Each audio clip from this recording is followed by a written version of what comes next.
Sonic Truth returns. I'm Alan Seslowsky of RotoWire.com, along with the Podfather and Theo Gremminger. The NFL Combine is in the books, boys, and overreaction to the losers and winners. We're going to get to all of that. I told you a minute ago, the NFL Combine to me feels a lot like the NBA All-Star Weekend, where just because you're the best slam dunker doesn't mean you're going to be a good NBA player. Just because you can, do the NBA skills competition doesn't mean anything to me. I know, Theo, you're a little bit more in the camp of, hey, a guy runs a 4.3 when I thought he was going to run a 4.5, and now all of a sudden he should be the number one overall pick. I mean, the rookie overreactions this week, Podfather, from Theo, they have me on tilt a little bit. Theo called me many, many times this weekend to victory lap this entire class. I feel like he has drafted all of these guys hundreds of times. He's so in on this class. He's very, very bullish. He can't believe how athletic they are, and he really is ready to told you so on everyone that was not as excited, not as enthusiastic, especially this running back class. Theo has something to say to all the haters. Well, listen, we've been talking about, I've gotten a lot of pushback on my enthusiasm for this running back class, and there's certainly no Jahmyr Gibbs, Breece Hall, Bijan Robinson. We're not pretending that, but this combine was a massive win for the running back class. Trey Benson, Jalen Wright, we're talking about Marshawn Lloyd, Blake Corum, all walk away and have a better chance of being second-round draft picks than they did a few days ago. And Alan, it's not necessarily like I love seeing the testing metrics. Like if you can't get excited for Xavier Worthy running a 4.2 140 though, and you're a fantasy football fan, like check your pulse. But I do think it does a lot for ensuring that certain players get the necessary draft capital that give them profiles that we want to bet on as fantasy managers. Like there was a number of wins this weekend. I think that the wide receiver class historically tested well. There was a ton of guys running blazing fast 40s and backing it up in like the broad jump and backing it up in the vertical. There was a very fast tight end class, which was kind of out of nowhere, and there's not a whole lot of enthusiasm for it still, but we like betting on tight ends that are athletic in fantasy football. There's a lot of them in this class. And then, like we talked about the running back class. So like this is a class to get excited about. Did you hear what you just said though about the running back? You said these running backs, they killed it. They dominated the combine. Yeah, they might be second round picks in the real NFL draft. They might be second round. That's a good thing. I mean, just because maybe you thought that these guys weren't going to be anything, is that what it was? And now they have a chance to get, I guess, second round is significant. I think it's a pushback on the narrative that we've heard about how abysmal this running back class is, and how there's going to be nobody that's going to be drafted inside the top 50. I would take that bet right now. If anybody wants to, get in my DMs and bet me money on a running back going in the top 50, I think it's going to happen now. And I think there could be multiple second round picks. And I think there'll be a ton of guys drafted in the third round and some in that fourth. So it's not like, there's one guy that we're going to push into the top 4 in our Dynasty rookie drafts, but it's just the utility we're going to get from this running back class is becoming more and more apparent, and the testing numbers backed it up. So I think this was a huge win, and I don't want to get too enthusiastic about the combine. No, but the winners. There's more winners than losers of the guys we want to draft. Podfather. I was saying Podfather. So based on what Theo's saying here, that the running backs got, let's say, a boost from where the narrative said they were. I think I can agree with that. Do you think that there's any running backs? Let's forget it because we don't know who it's going to be. So RB1, let's say he goes inside the top 50 to a place that we like. Does that player, RB1, now get elevated into the middle of the first round of our rookie dynasty drafts?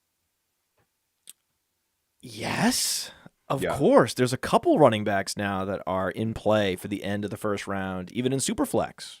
Not end. I'm talking about like you're actually thinking about taking these guys over Rome Odunze. I don't know about that, but I'll say we talked about our tiers here.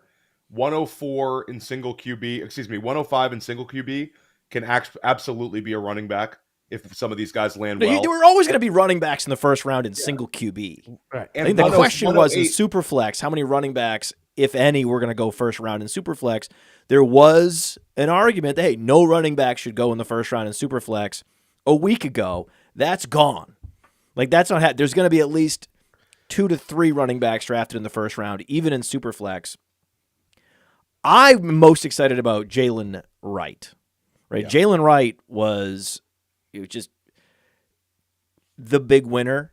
If you look at our dynasty rankings, we have the lifetime value change from where a guy was before the combine to where he was after. To put it in context, we had 2 running backs with a lifetime value rating above 70 heading into the combine. We came out of the combine with 6. That's what it tripled. That's how good it is. Now, athleticism matters in athletics. So anyone that says the combine doesn't matter, or being able to run fast is not about your vision or your ability to break tackles or your ability to run a clean route, all those things matter, yes, but being able to break away also matters. No matter how good you are at running routes and breaking tackles, and no matter how great your vision is, I'm sure there's some D3 running backs with some of the best vision, maybe the best vision in this class, but they run a 5.040. And if they run a 5.040, you can't play in the league. Just like in the Premier League, right? There are guys that play in the Premier League, and the reason why they play in the Premier League in soccer is because of speed. There are guys that play in League 2 that everyone knows would be in the Premier League if they had that one thing that they don't have. Speed. Right? They're the captain at Wrexham, which is a League 2 team which has captured the imagination of Americans. There's a reason why he's in League 2 and not in the Premier League. Paul Mullen is great at everything except he's slow. That's the only thing that's holding him back. If he were fast, he'd be playing wing for Man City. Speed matters a lot. Yeah, it just depends. It depends on the position, right? If you are a center back, then speed's going to matter a lot less than if you're a forward. Same in the NFL. Speed matters more for running backs. Athleticism matters in athletics, period, across all position. It matters the most at running back. That's why every year we wait until the combine to boost a lot of these running backs. Certain running backs are indisputable. And actually, if you watch them compared to the other players on the field, just the relative speed watching on Saturday, well, Saquon Barkley has plenty of speed to be a top running back in the NFL. So, of course, he's going to be near. But this year, we didn't have a Saquon Barkley in the class. We really needed the combine. And that's why this event is perfect for this type of running back class where there was no Bijan Robinson, there was no Saquon Barkley. There were a bunch of guys that had 1,000-yard season, and they had to go improve that they can be a primary back in the league. And a guy like Jalen Wright did exactly that with a 98th percentile 40 time at 210 pounds, which is like the threshold for being a primary back in the NFL. I know we've had Christian McCaffrey, we have Austin Eckler, but it's very rare that you're going to have a sub 210-pound running back that's going to go out and command a 70% plus opportunity share. Historically, you want your running backs to be 210 plus if you want to command that kind of workload. Jalen Wright meets that threshold. Plus, he's in the 90th percentile of all the workout metrics on PlayerProfiler.com. Plus, he has a 20-catch season. Plus, he has a 1,000-yard rushing season in college. Check, check, check. And he's young. He's not even 21 yet. Love him. Love him. Love him. Theo, before we continue on here, let's just take a quick break. When we come back, I want to continue talking about all of the other risers, specifically this running back class, and a whole lot more. But first, a word from Player Profiler. This episode is brought to you by Player Profiler, the Dynasty Deluxe package.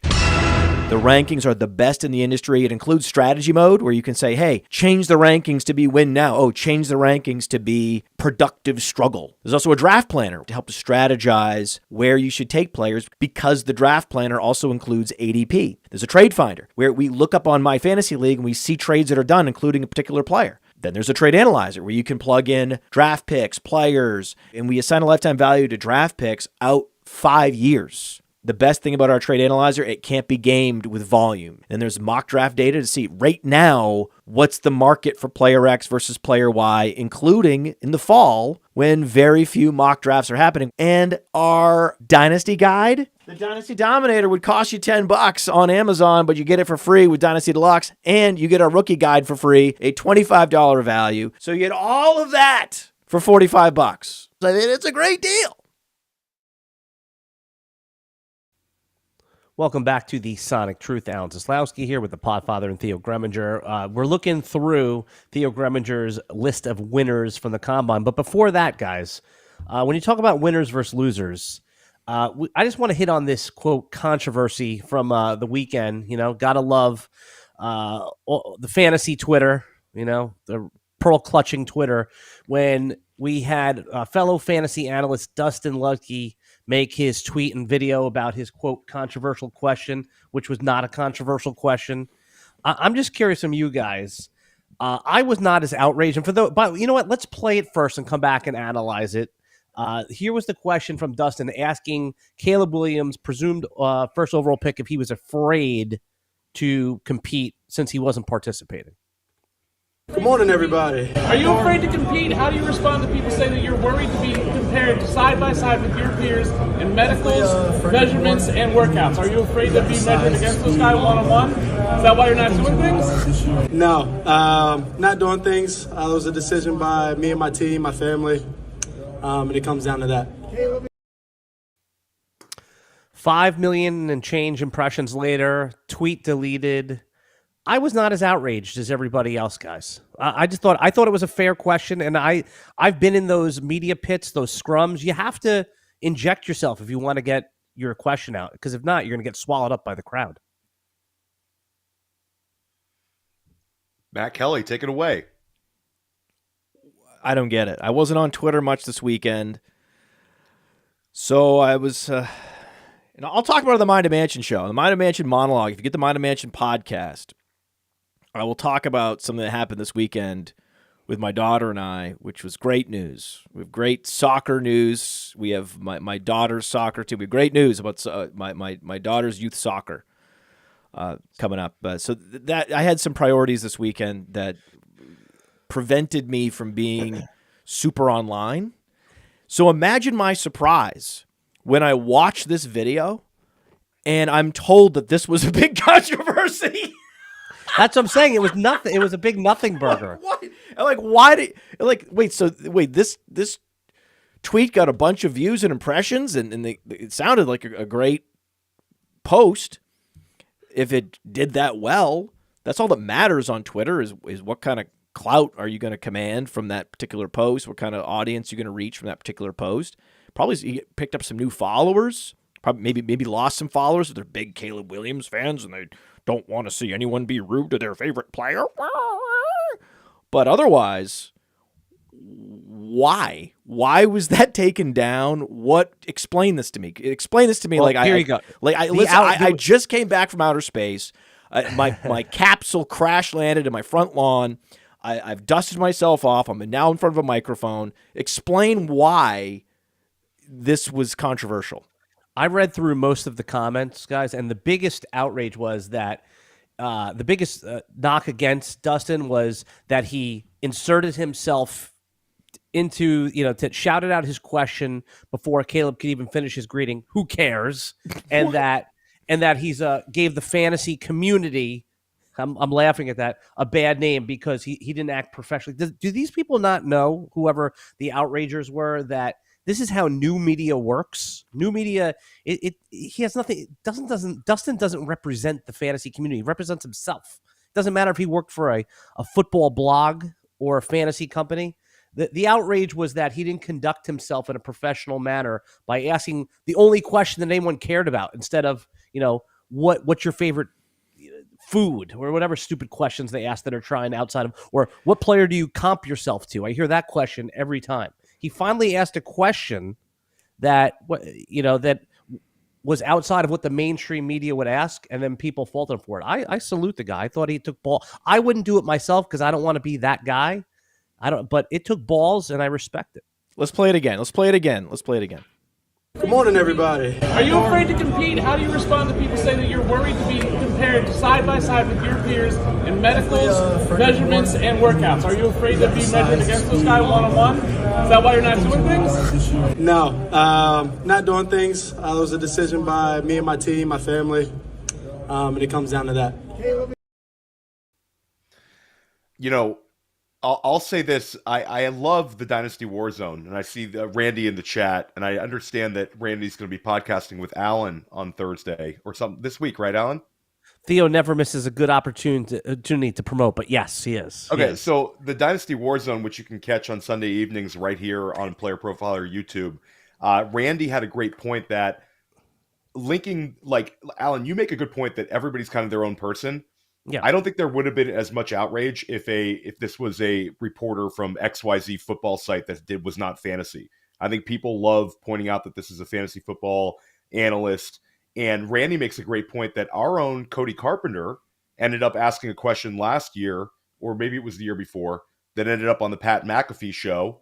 And then he also pointed out that Shane Hallam, who's a friend of the Dynasty Warzone and actually writes in our world famous draft kit, he also ended up on, I believe it was ESPN. So we've had some like hits for fantasy football people ending up at a big platform and getting amplified. People don't talk about the fact that Cody Carpenter is a fantasy football guy and his question ends up on like a big platform.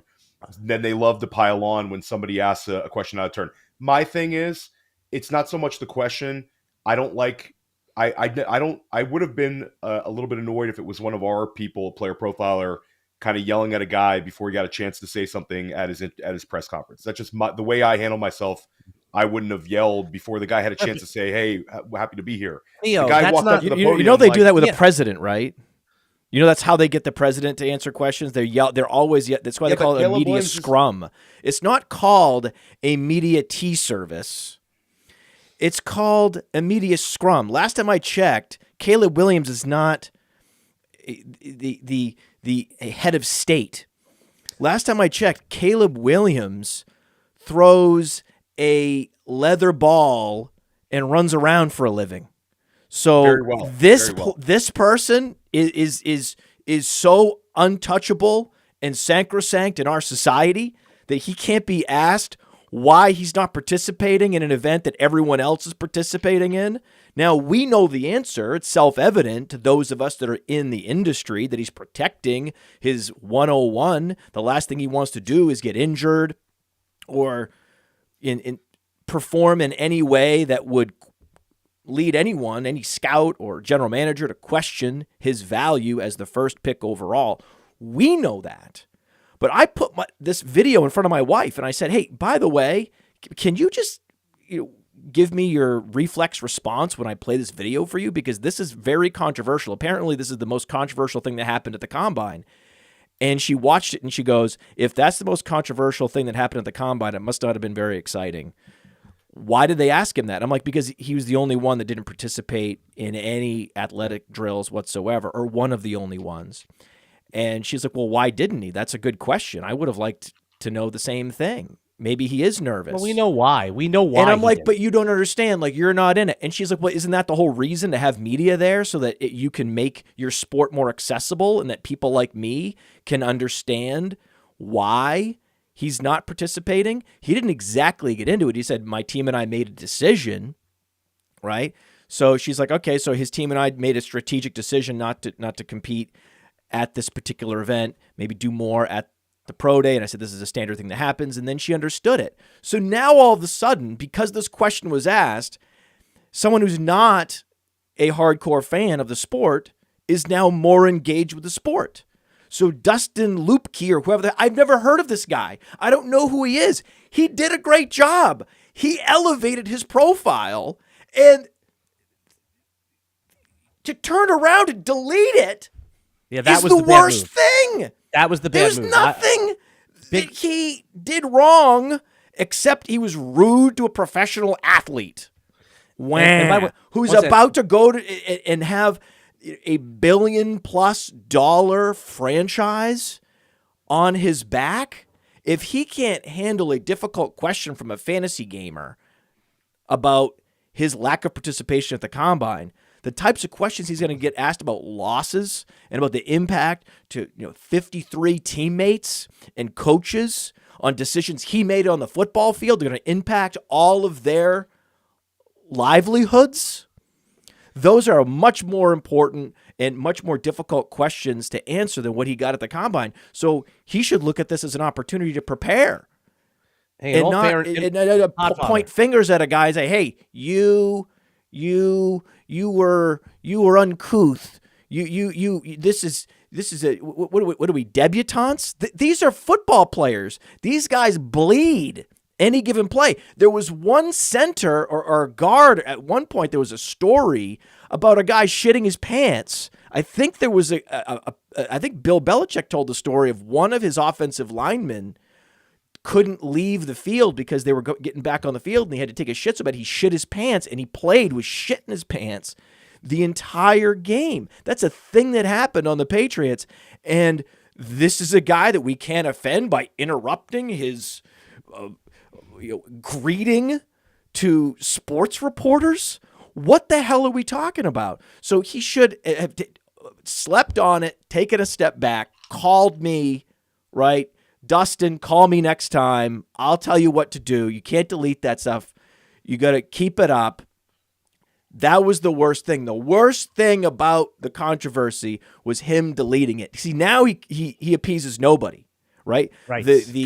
Correct. The self-righteous, virtue signalers in our industry that are like writing a paragraph about how this guy is contributing to the loss of respect and prestige of the fantasy sports as an industry. Get over yourself. As if, right? That's not what happened. Okay, so you need to block those people out. Those people are just here to hear their own voice. So he was going to lose them whether he deleted it or not. They were no longer Dustin Ludke fans. Meanwhile, he had Alan and I because we like the guy that's going to go into the cathedral and make a mess. Because in general, the sports media industrial complex takes itself way too seriously. So when anyone goes into that cathedral and starts knocking stuff over, Alan and I are fans of it, right? We grew up on Howard Stern. We grew up on Stuttering John. We need a guy like that. We need a hero. Not on our team. Theo and I don't want our guys doing that because we don't want to risk losing our credentials or anything like that. But we need somebody out there, a hero that we can believe in. So now you go delete the tweet. Now you've lost everybody. Now he's down to 0 fans. All that effort that he put through, right, to put himself out there, and you could tell he was nervous when he was asking the question, right? You could tell that he's like, I don't know if I should be doing this, but fuck it, I'm doing it. I'm doing it live, and I'm going to be that guy. He could have made it through the whole process. He could have made it through the gauntlet, come out the other side with one of the more viral tweets and one of the more memorable moments of the combine, and the motherfucker deleted it. Shame on him. Yeah, the only thing I'll add to it, Theo, let me just say, I want to amplify something you said, though, Theo. The one thing Theo said was, hey, this is not something I would want Player Profiler doing. That's not what this is about. It's not about what you want to represent yourself. I'm just I'm mocking the outrage. That's all. I'm not like, yeah, would someone from RotoWire go up and do that? No, because that's not what Peter Shanky would want. But if that's what you want to do, I'm not there saying, hey, you can't do that, or that it's shameful to do that. That's all. And you more or less said that, Theo. Yeah, I just was the timing of it. We can agree to disagree on the timing of it. I don't love it like when somebody's introducing himself, but whatever. I've podcasted with Dustin. Dustin's a nice guy, and I'm sure maybe he would have tried to change it a little bit, Matt, because he did delete the tweet. So I don't know. They got to him. They got to him, and it does take courage. It takes courage to see all these quote tweets and lean into it. And I had a moment, man. I had one of those all the King's men moments where I was on the floor and I had 100 quote tweets trying to shame me because I called myself a fantasy football colossus, as if that's a big deal. And then I realized this isn't a big deal. And then I started retweeting all of these reactions, and I leaned into it, and then that nullified it. And so Dustin, or whoever the next Dustin Loopkey is out there, call me. Call me if you're in a Twitter dilemma, right? If the Twitter pile-oners are chasing you through the streets, call me like a bat signal. I will arrive in the Batmobile, and then we'll get it figured out. Dial 1-800 Podfather. 1-800-Podfather. You get mad anytime. All right, so bottom line, guys, Dustin gets the W for the question, the L for the deleting the tweet, but he's back to zero. Poor Dustin's back to zero. He went all the way to Indy. He did the thing that he set out to do, which was to get attention for himself, and then he hit the reset button back to zero. Yeah, I mean, tough to withstand if the people that he's working for told him to delete it, but they were probably nutless monkeys too, whoever told him to, it didn't have the balls to say it. Because it really wasn't a big deal when you think about the question. No, but anyway, the combine is important to us. It's important to Player Profiler. Yep. And by the way, it's a big source of our site traffic, and our audience revolves around the prospect evaluation process, and the combine is the key event for that. And we don't want players opting out totally like Caleb Williams. We want them to have to at least account for and explain why they're doing that. So in that way, I also appreciated the question as the head of a media organization that relies on events like the Combine, and the NFL also has come to rely on the Combine. It's a huge ratings bonanza. It's one of the biggest events on the calendar now with the NFL. And so they should also be rooting for people like Dustin to question athletes that decide to opt out. There should be some accountability for choosing not to participate in the league sanctioned testing event and instead do your own. There's going to be more and more guys opting out over the years. I'm convinced of that. And I would push back that, the guys like Marvin Harrison Jr. and Malik Neighbors, and for that matter, Caleb Williams and Drake May, Jaden Daniels kind of opting out of certain things. For us as in fantasy, it's fine because we get to concentrate on the guys that we need a little bit more evaluation than the Teflon guys at the top. And Caleb Williams, make no mistake about it, fellas, is about as Teflon as it gets. We got nothing to worry about with him. Zero. No, we got a new listener. Look at Jason Tanner. Look at Jason Tanner in the chat. Does the Podfather ever shut up? This is a podcast. We have microphones because we're talking. We talk for hours. Do you want us to not talk? What the fuck are you talking about?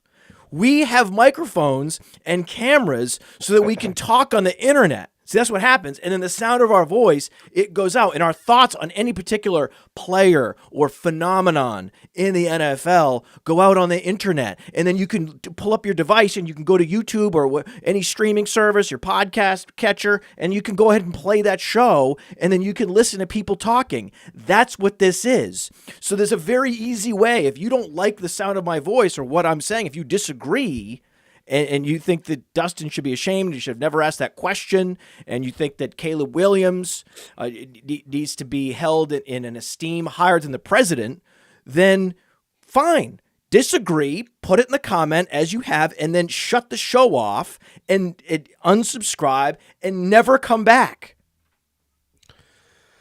All right, guys, enough with that. And by the way, the NFL does like this free media. I mean, this is 5 million impressions for free that they didn't have to pay for, hire anybody. So I think that questions like this, not only they're not going to get their credentials revoked, they're going to encourage this because, like you said, this gets it out. Now multiply this by 5 or 10 or 200 more creators that are getting these, that are doing free media.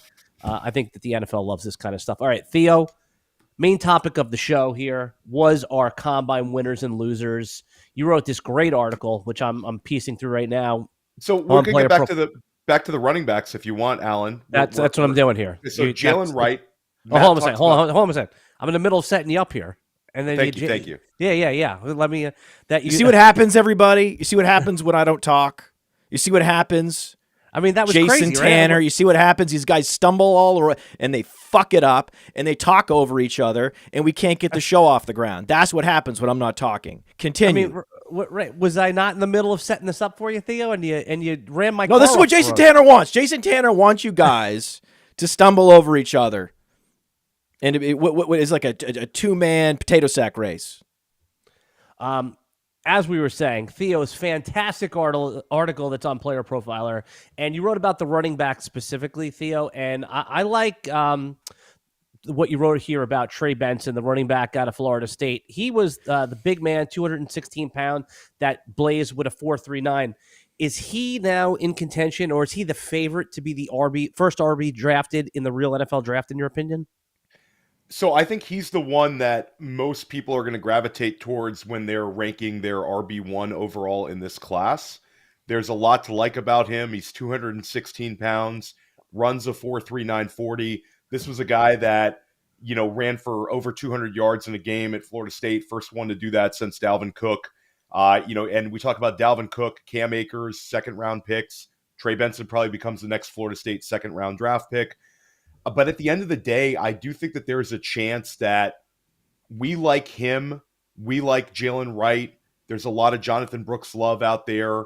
Marshawn Lloyd is a rocket ship. And certainly if Braylon Allen runs well at his pro day, there's going to be a lot more people kind of back on that bandwagon.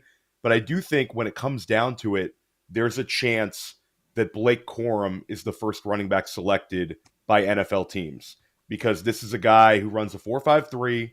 This was everything at Michigan.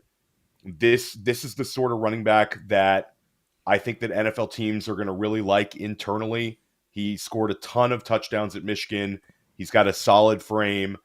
So I think we're going to gravitate towards the hyper athletic guys.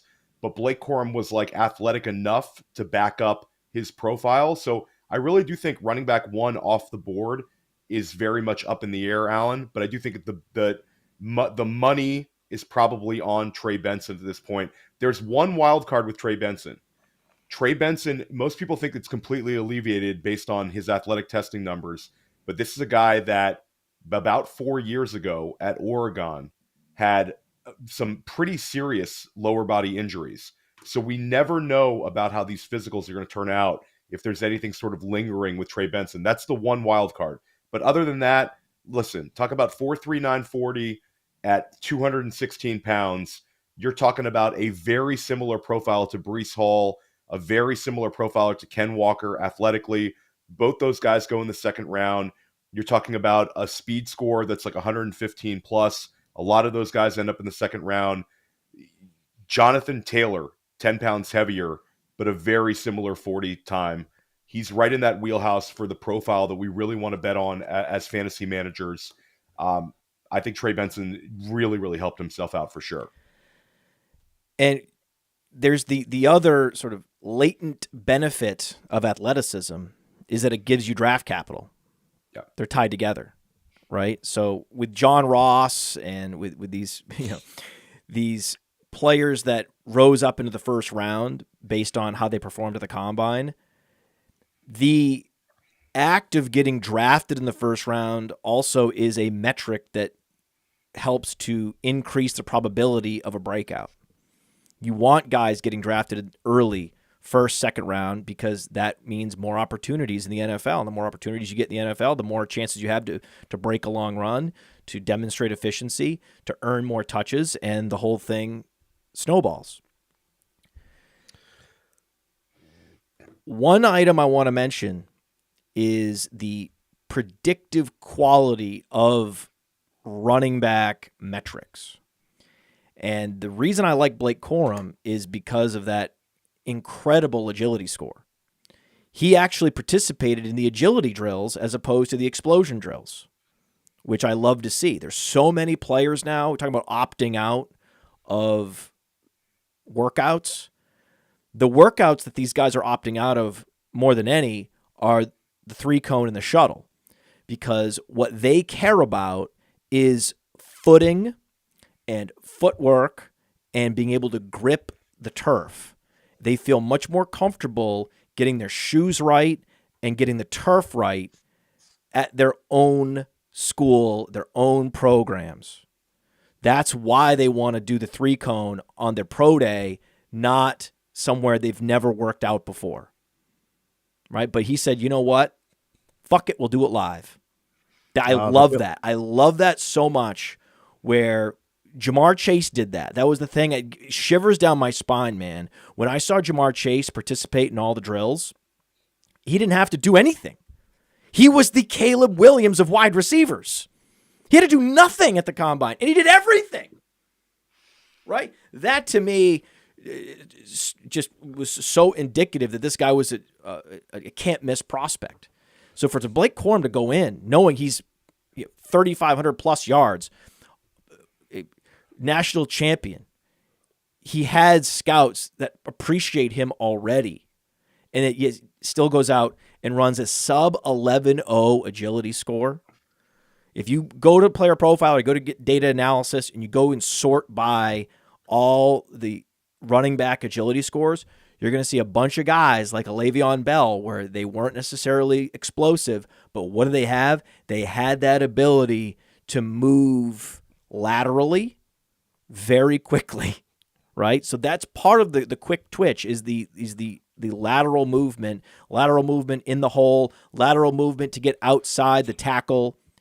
Agility score matters more than explosiveness, more than burst score for running backs. The most predictive metric on Player Profiler in the workout metrics for prospects is speed score. Absolutely. The size adjusted straight line speed is the most predictive metric in the workout category on Player Profiler for prospects. Agility score second. Yeah, and just bringing up competing, other guys also sit out sometimes, not so much running backs, but certainly running backs will sit out of the bench press. Blake Corum ripped up the bench press. This guy is a very physically strong running back. I believe he got 27 reps at the combine. And a year ago, Blake Corum releases this video from like Michigan Strength and Conditioning. It's an awesome video if you haven't seen it. The dude does 30 reps last summer on the bench at 210 pounds. I mean, that's right up there with some of these offensive linemen to compare like the upper body strength. So I think there's a lot to like about Blake Corum. And then we would be remiss not to talk about he's 205 pounds. The one issue with all the measurables from Blake Corum at the combine was the size. I wanted him to be 210 pounds. He's shorter. That's the beauty of the BMI. Guy. That's why we have BMI on Player Profiler. It's 31.2, which is 76th percentile. So he has plenty of width to balance out the fact that he's not necessarily the heaviest. That said, he has the frame that he can play at 210 easily. You could easily see if there's a guy from the combine that you could see adding 5 pounds before opening day, it's Blake Corum. All right, guys. Marshawn Lloyd would be the last one to mention, Alan. We haven't really talked about him too much. Runs a 4.46 at 220 pounds. I think he's in the mix. I was a little disappointed not to see Braylon Allen run the 40. So again, I think that's going to be important. He looks every bit the part, though. Guys, weighed in 235, which is a little lighter than we thought, but he's... We wanted that, though. Yeah. See, 235 is a little easier to work with. That is the thing. I mean, you have Steven Jacksons, you have Leonard Fournette's, right, that are 240 pounds plus.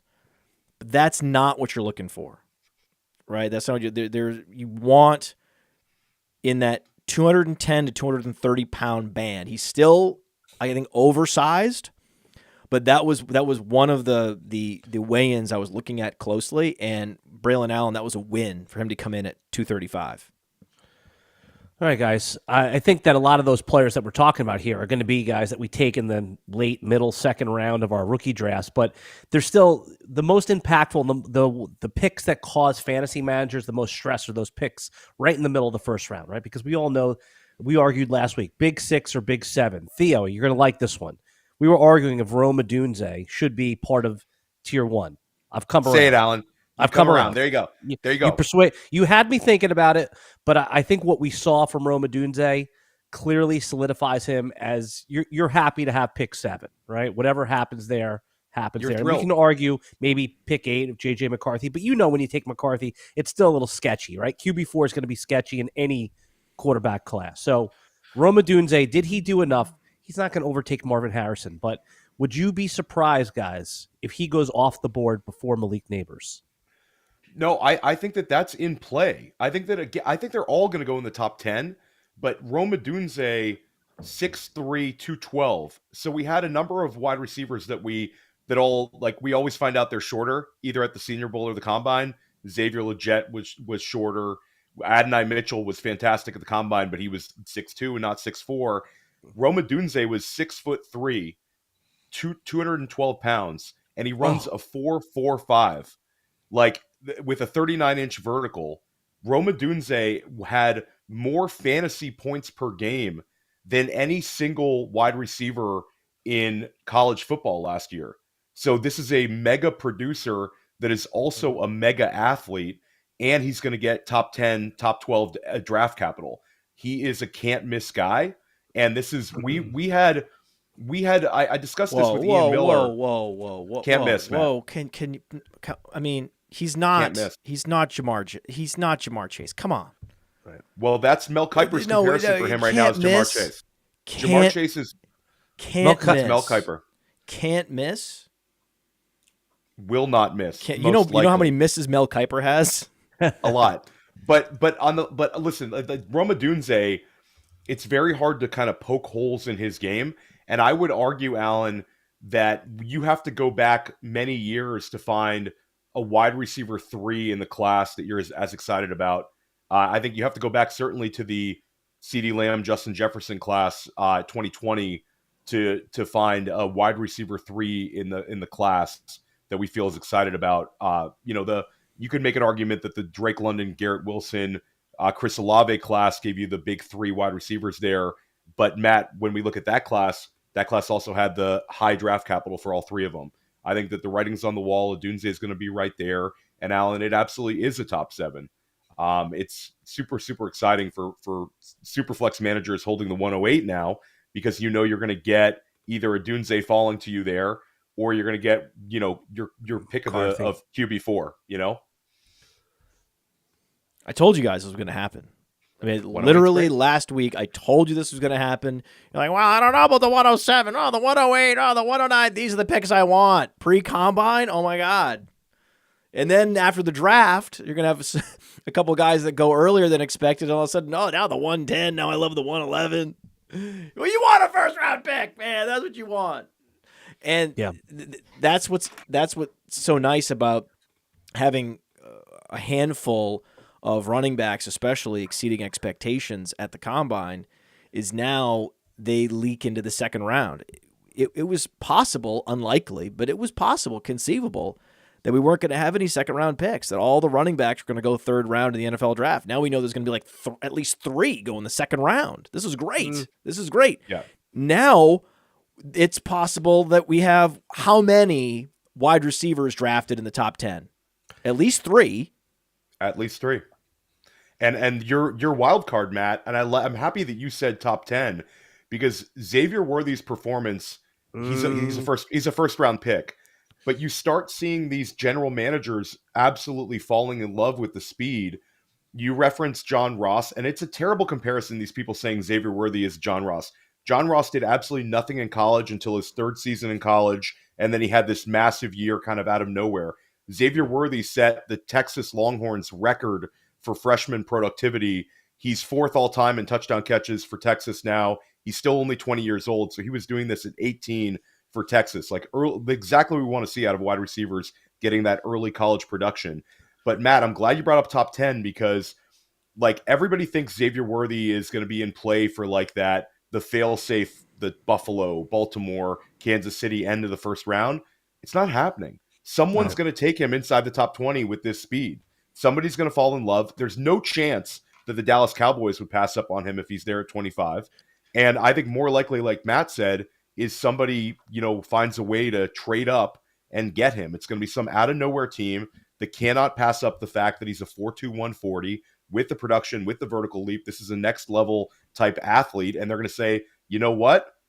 Look where Jalen Waddle went. Look where Hollywood Brown went. All of these guys going inside the top 20.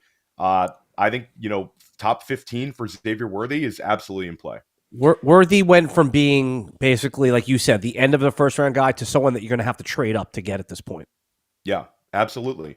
And he's super exciting in that regard. And I think he becomes a much better bet for us as fantasy managers with that higher draft capital as well. It's just, it's an easier to bet on him getting drafted at 15 than it would be if he falls in the second, even though we see a ton of hits out of these second round wide receivers. And then his teammate, Adonai Mitchell. Are we done with Worthy? I don't want to skip. And by the way, I call him Adonai Mitchell. Theo is, as you can see, very excited about this class. Very excited. I'm not as excited because I just also want to make sure that we understand this was good, right? This is very good news. These running backs now getting second round draft capital, very good news. The potential of getting 4 receivers in the top 10, very good news. The fact that these guys are more athletic than expected on average, right? The average prospect at the Combine exceeded expectations. This is all good news, and we have a Breakout Finder app in the App Store, and when the results of the Breakout Finder are released, there will be more breakouts predicted because of what we saw this weekend in the workouts at the Combine. But with the wide receiver position specifically, workouts are not nearly as predictive as it is for running backs. And it makes sense. It makes sense. The wide receiver position is much more technical, right? And you've seen this. We've seen so many athletic receivers do next to nothing in the NFL. Even super fast first-round picks. We're talking about Tavon Austin. We're talking about Darius Hayward-Bay, John Ross, Henry Ruggs. Right? It's not one guy. It's not like, oh, John Ross. Not like, oh, Henry Ruggs. It's a theme that the fastest wide receiver, Calvin Austin, not a first-round pick, still the fastest receiver at the Combine is almost a curse. Even though it is really incredibly impressive. Right? You always say, oh, he runs a 4.240. He runs a 4.240. Running a 4.240 at the Combine is incredibly fast. He's 100th percentile. That was truly face-melting. So whenever they talk about, oh, yeah, Deion Sanders ran a 4.1, or Bo Jackson. No.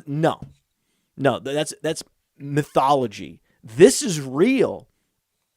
This was real with all modern measurement equipment at our disposal.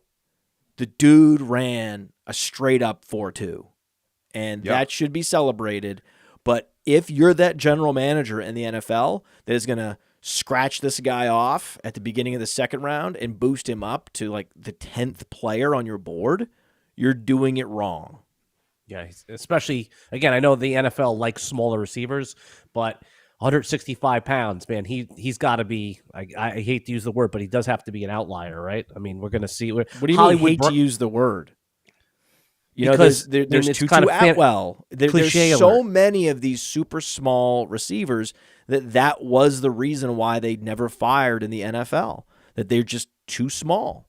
They get pushed around too much. Now, Devontae Smith has done a great job, and most recently Tank Dell. But Tank Dell was a lot heavier. Right? Tank Dell had a higher BMI than Xavier Worthy. So, you know, we had the unprecedented Tank Dell, and now the hope is, oh, no, we're going to double down. And then we had unprecedented small receiver in 2023. We're going to have another one in 2024. It's possible. But Theo, you were trying to get there. I'm going to bring you here now. My guy, Adonai Mitchell. The reason I like, yep, AD So Mitchell. God, did you? God, two more wide receiver winners. Adonai Mitchell, 6'2", 205. We expected him to be like a 4.5 guy, and he runs a 4.35. I mean, it was insane. Adonai Mitchell, I think there's a great chance that Alan, he falls to that really fun tier in that like 25 through 30, let's call it 25 through 35 range. I think he's almost insured to have that high draft capital. And the guy that I spoke about with Matt last night is, I don't see how Lad McConkey is not going to be a first round pick in the NFL draft. Lad McConkey was such a riser from the Senior Bowl, basically made the Senior Bowl his own, and then his testing numbers, ridiculous. Runs a 4.39 40, looks incredible in the gauntlet, hits a high miles per hour. I think the enthusiasm for Lad McConkey is just growing every single week, it seems like. And, I see that they have almost guaranteed him a top 45 draft capital at this point. There's been a lot of people saying that it looks like that for McConkey. I think someone's going to trade up to the back end of the first round and take him there as well. I think he's just a meteor. And I told Matt, it's crazy. Athletically, he's the same as Garrett Wilson. And we did not expect that. Like, this is a guy that we thought was going to be a big-time slot, player, great route runner, and now he's backing it up with incredible route running abilities. So, incredible testing numbers. So those were definitely the wide receiver winners. McConkey and Mitchell, Adam to Worthy, Adam to Odunze. And then there's a bunch of guys who help themselves, but not necessarily in first-round contention. McConkey's probably, if he doesn't make it to the first round, which, we talked about it a little bit last week on Sonic Truth, it seems like, is that someone you really want to make your first round pick? He doesn't feel like a first round pick, but the Panthers are not going to let someone like that, or they're going to be taking a receiver with pick 33, which is essentially a first round pick.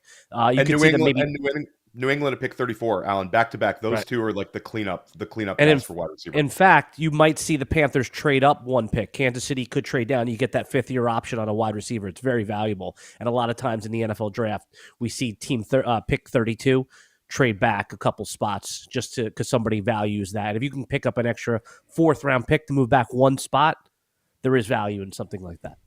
And a late bloomer, right? Michael Wilson, late bloomer from Stanford, and was never super productive, but had a lot of injuries. Lad McConkey, had he played the full season last year, the perception might be totally different. Hell, he might even skip the Senior Bowl. Right?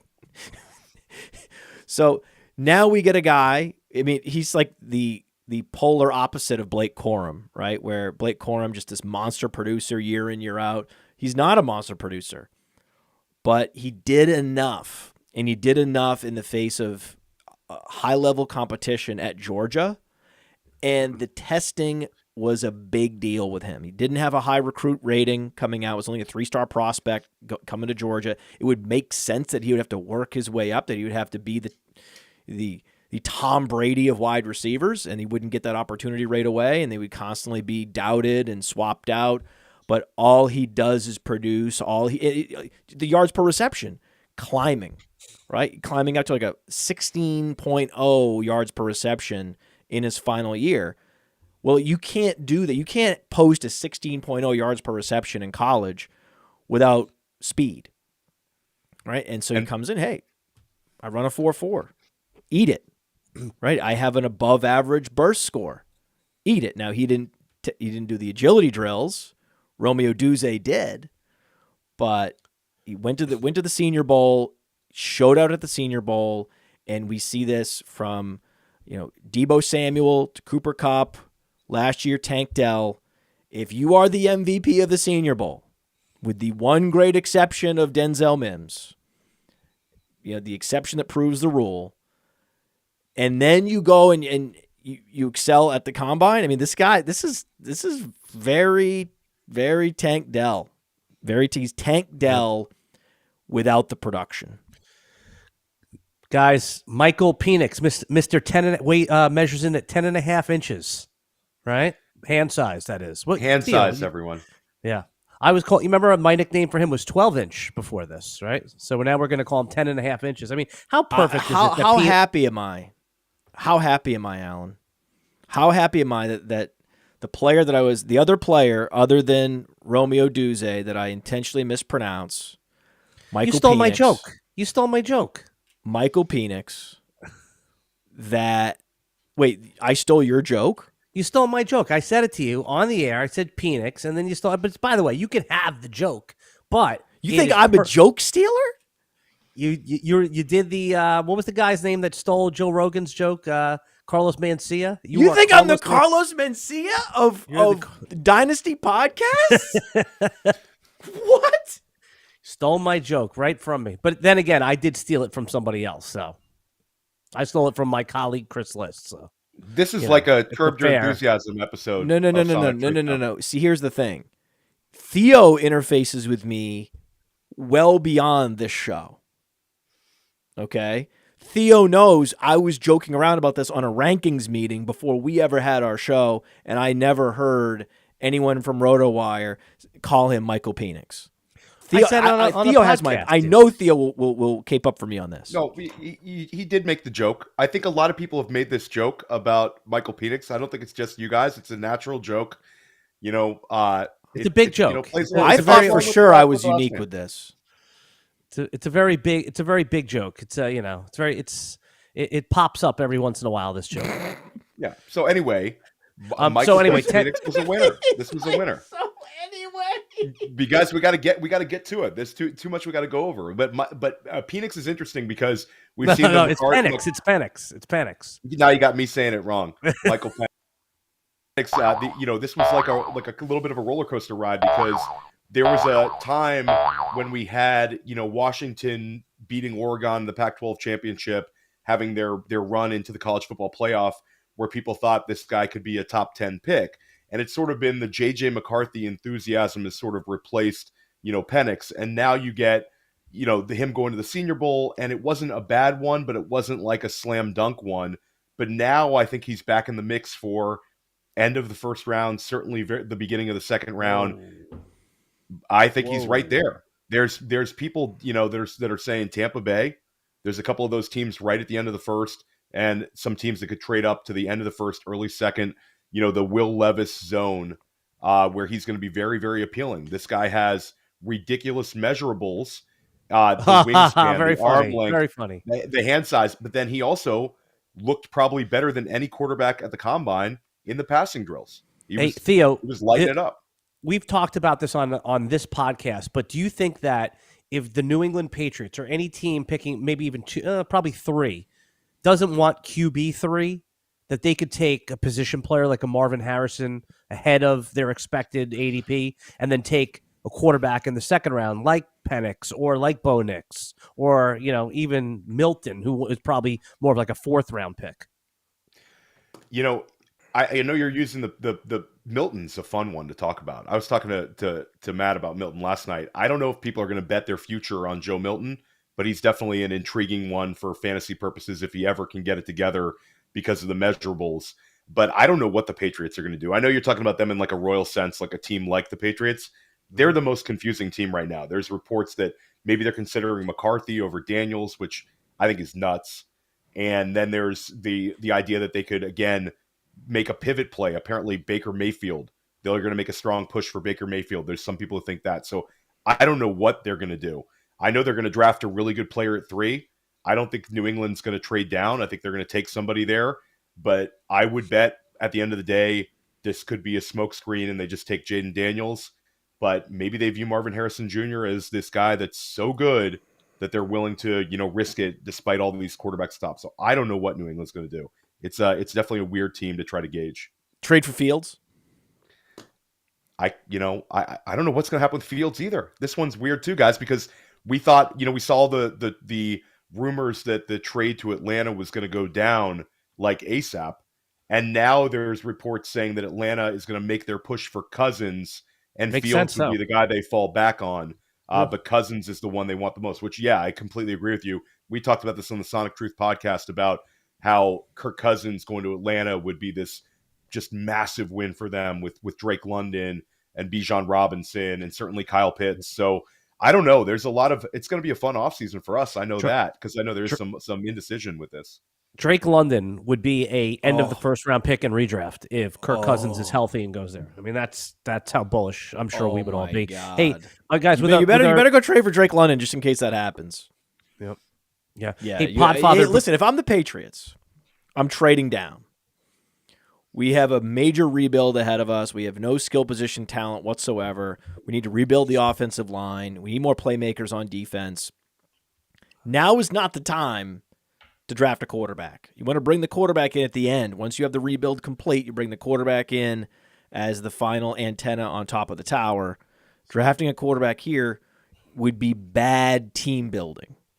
Right? And if you had to stay at 3, you also don't want to bring in a wide receiver at this point either. It's too early for a wide receiver. You want to go foundational. If it's me, if I'm the general manager of the Patriots, I am drafting Joe Alt. That is who I am drafting. If I am building the right way from the inside out, if they truly knew what they were doing, they would draft Joe Alt.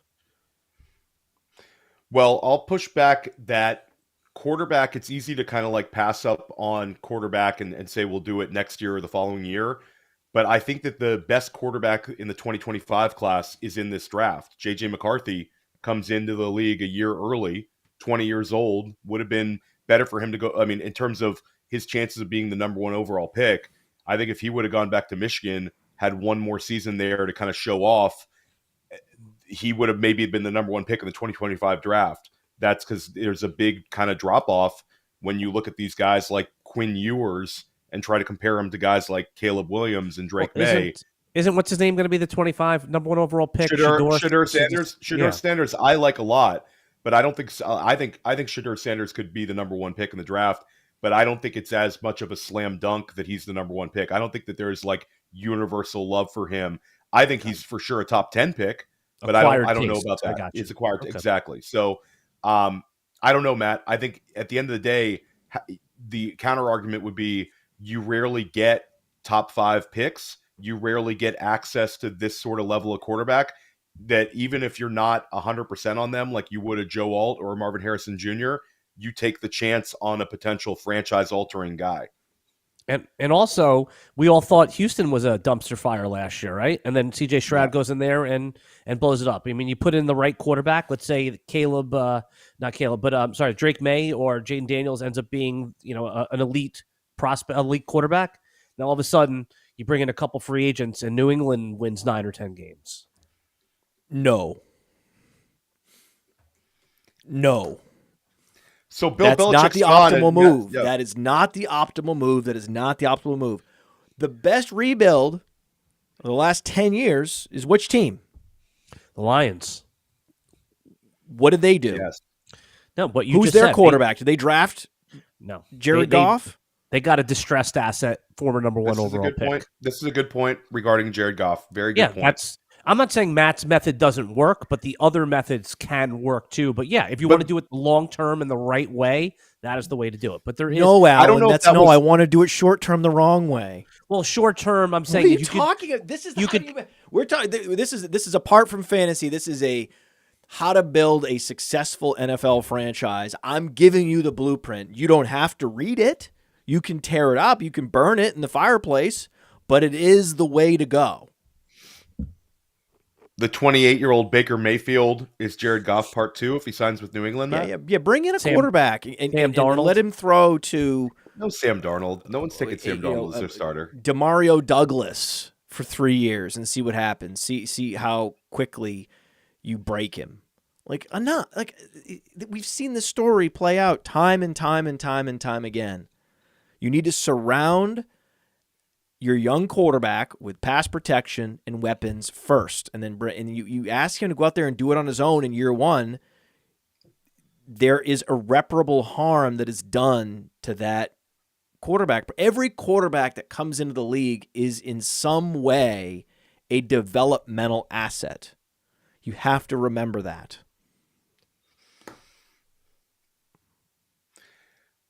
I don't know. We'll see. New England's definitely a big wild card. Big wild card. And I think that could be, like you said, Matt, if they want to trade that pick, there's going to be a huge market for it because it's the last of the elite quarterback. Yeah. Or someone wants Joe Alt or someone wants Marvin Harrison. That is the pick to trade. That is the pick. That is the pick I would be circling. This is the pick to deal what they could get, and they have to hold on to it until the very last moment. This is just like Dynasty, where you want to acquire picks before the combine. If you can, we told you to do this. Acquire your picks now. Acquire your first rounders now, because the 107, 108, 109, 110, 111, 112 just got a lot more valuable. And they're going to get even more valuable after the draft. And then they're going to get even more valuable in the 48 hours before the pick is on the clock. Yeah, the Giants. So that's why you acquire, and then you offload the picks at the very last moment. You can also hype them along the way. It's a tale as old as time for winning dynasty leagues. That's how you do it. And with the NFL, same thing. They should wait until they are on the clock. And that's when the Godfather offer will arrive. And they need to push the button. Of all the measurables we talked about on this show, the most important hasn't been mentioned. The most important number that came from Indianapolis has not been mentioned, because so often it's a height or a weight or a hand size, right? The Michael Penix hand size is huge. Right? There have been many articles written about the predictive quality of quarterback hand size. Because it makes sense. My favorite metrics are the ones that are both predictive and intuitive, like agility score, right? You know that having that ability in small places, right? Small spaces, creases, crevices on a football field, the ability to have that wiggle can make the difference between a 1-yard loss and a 10-yard gain, even more than explosiveness.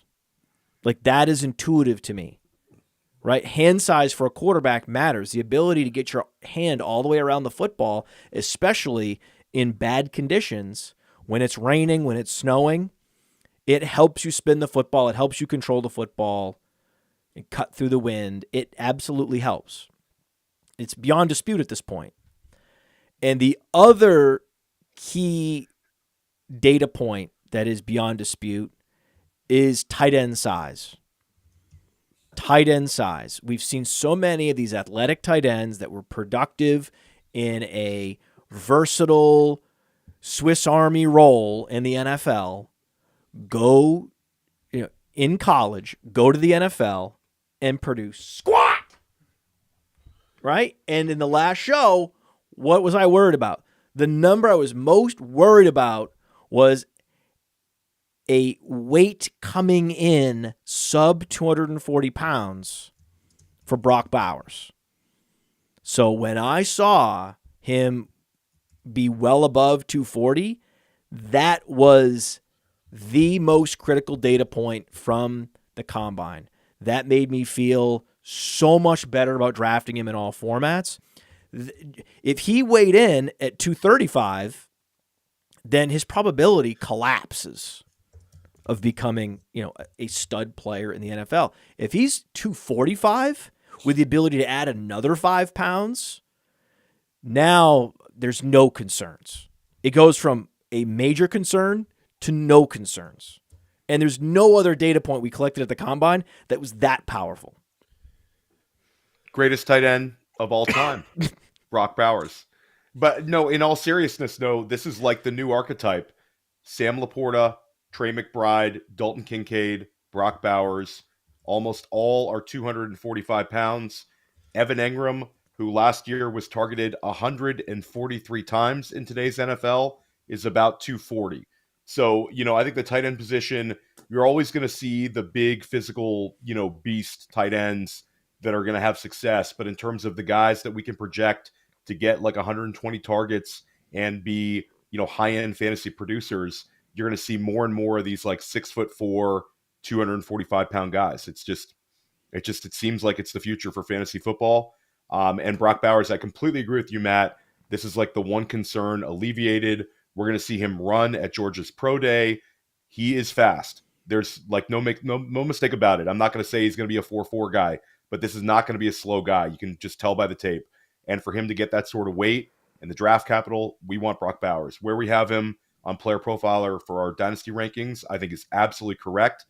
I think that the only curveball I'll throw is Rome Odunze is so good, Alan, that it becomes a little bit of a conversation, Odunze versus Bowers for me. It's a positional need.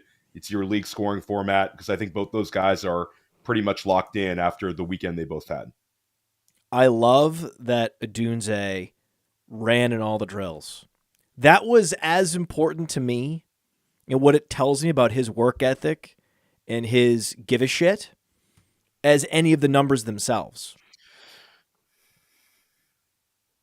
Yeah, and he's like a lunatic. He stayed on the field testing his 3-cone drill, trying to improve on it. Like after they finalized his measurements, it had already been timed, and then NFL Network goes down to the field in their post game, and it's got a good PR just trying guy. to get it. He's Listen, a good I PR get guy. it. People were saying it was corny and all this kind of stuff. It but was at the end of the corny. day, No, it's not corny. Guy has OCD. I think the guy's nuts. I think he the really guy is, has though, OCD Alan. in the best possible way. Yeah. Right. I Howard believe that, too. Hughes was both like the fastest pilot in the world with the fastest plane, and also had hit movies. How do you do that? You have to have some kind of OCD. You have to have some kind of, abnormal trait that allows you to focus on a certain task and want to perfect it. That is the difference between a player breaking out and not breaking out. I mean, we talk about it with that's the difference right there between Devontae Smith and Jerry Jeudy. Jerry Jeudy is much more of a normal guy, and everyone said Devontae Smith was the weirdo. Right? And that's what you want. You want the fact that Rome Odunze is now a weirdo makes me like him more and increases his probability of breaking out. Now he has across the board, checks all the boxes. He just was not as productive. And the problem is these individual metrics, especially the burst score metrics, even with wide receivers too, it's just not that predictive.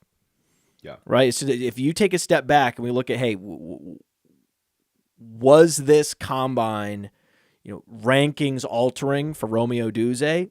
Actually, no. Actually, it wasn't. It makes me feel so much better. I was trepidatious about him. I'm not trepidatious, but it wasn't like I'm moving guys around. Like he's shooting up, he's vaulting. No, this wasn't you can't vault any receiver for having a great combine. You just can't do it. That is absolute bad process, because I've lived through it. I've lived through, my face was melted off by Kevin White, and there was a little bit of skin left on the bone, and then Brashad Perriman came along, and he melted all of it off. He just vaporized any skin that was left on my face. Brashad Perriman took care of it, got rid of it, and those were the great cautionary tales of athletic wide receivers, and I myself am guilty, and I'm never going to let that happen to me. But Brock Bowers... right? Brock Bowers is now locked in, right? And you go back through time, Antonio Gates, Tony Gonzalez, Rob Gronkowski. If you want the Travis Kelce level tight end archetype, he's got to be 240 pounds plus. Brock Bowers did that. Draft him over Rome Odunze. Hey, I want to take a moment to thank you for tuning in. It's important to me that all of our media be free. This is only possible because of you allowing a true independent sports media enterprise to thrive unlike any other in the business. So please subscribe to the All In Package to continue to make all of this possible, to ensure that all of our stats, information, data, content is available to you, especially you, the people that get the site and get the show.